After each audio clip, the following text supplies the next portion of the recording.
Nós vamos agora passar para um outro assunto que está gerando muita polêmica, que é o programa de direitos humanos que será enviado pelo presidente Lula, que na verdade é uma carta de intenções, e já há vários segmentos da sociedade criticando este programa. E nós vimos agora o presidente Lula já retrocedendo, principalmente na questão que se refere aos militares, ao momento de repressão que ocorreu durante a ditadura. E o presidente Lula agora fez uma reunião recente com o ministro da Defesa, Nelson Jobim, e o ministro da Coordenação de Direitos Humanos, o Vanucci, e resolveu, então, dar uma solução para a questão. Ele vai substituir a palavra repressão por violação dos direitos humanos. Mas não mexeu em temas muito polêmicos, como, por exemplo, a descriminalização do aborto, o casamento entre homossexuais, a adoção de filhos por esse casal homossexual, a questão dos símbolos religiosos usados nas repartições públicas. Então, tem várias questões que o presidente Lula manteve o texto original e transferiu a decisão para o Congresso.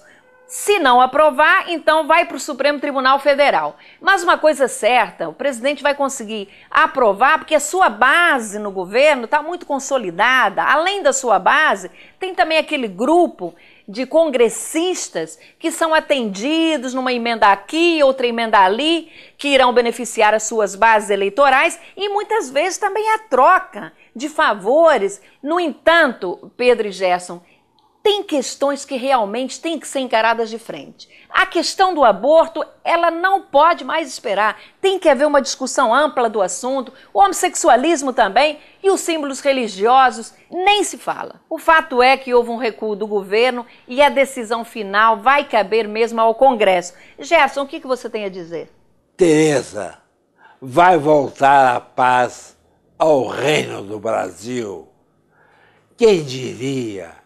A troca de duas palavras, repressão por violação dos direitos humanos, resolveu o problema com os militares.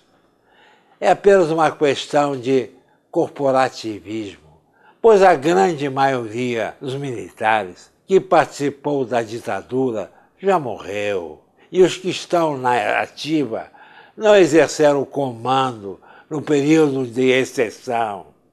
Com a troca dessas duas palavras, os torturadores que já haviam sido atingidos pela lei da anistia de 79 não serão punidos.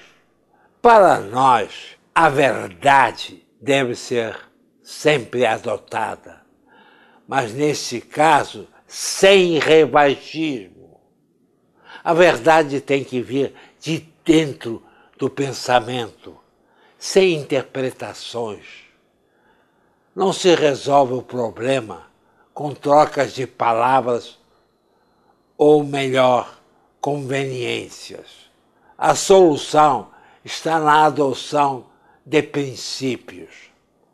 Cabe esclarecer que a anistia não é esquecimento, mas sim perdão pelos atos cometidos pelas partes em questão. Os acordos feitos lá atrás, mesmo que errados, têm que ser cumpridos. Quanto aos outros itens, são bastante polêmicos e merecem ser discutidos até a exaustão. Vejamos, por exemplo, a questão da invasão de terras. Pela proposta do presidente Lula, os invasores somente podem ser retirados após a análise de uma comissão formada pelas duas partes e depois com a presença de um juiz ou do Ministério Público. Quanto tempo vai levar tudo isto? Quando o juiz ou o Ministério Público chegar, não encontrará mais nada. Tudo terá sido destruído ou saqueado pelos invasores. Outra questão está nos símbolos religiosos em repartições públicas. O Estado é laico, não deve ter símbolos em lugar nenhum. Mas não podemos esquecer que a carta de intenções do presidente Lula terá que ser submetida ao Congresso, como disse a Tereza. Se não for aprovada, quem decidirá será o Supremo Tribunal Federal. Há muita estrada a ser percorrida. Olha, Gerson, a questão foi bem colocada. O decreto é uma carta de intenções. Tanto assim é que o próprio governo admitiu a necessidade de aprovação de 27 leis pelo Congresso para que os princípios que ele propõe, ele, presidente da República, sejam adotados. Portanto, o caso mais polêmico da anistia foi mudado o texto. Então, ficou sem uma definição clara, mais uma razão para o Congresso decidir. Bom, Pedro e Gerson, chegamos ao final do nosso programa. Obrigada pela participação. A você que nos assiste, o nosso carinhoso muito obrigada. E temos um encontro marcado no próximo domingo, às 12 horas, aqui na CNT. Até lá.